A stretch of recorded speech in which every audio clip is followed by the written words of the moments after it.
How to edit send email in Gmail, correct mistakes instantly. So if you want to edit send email in Gmail, then what you need to do is first you need to open up your mail application. Now tap on the compose button, which will be on the bottom of your screen. Now you can see who you want to send the email to. For example, if I want to send it to myself, then I'll just simply go and select my ID.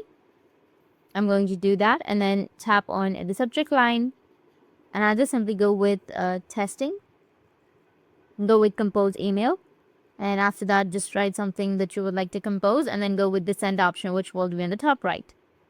As you tap on send and realize that you've made a mistake, you can just simply tap on undo, which will be on the bottom right.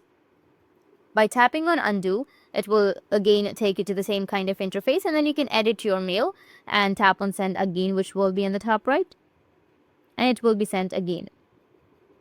Or if you've again made some mistakes, you can go with undo, which will be on the bottom right, and again it will take you to the same email.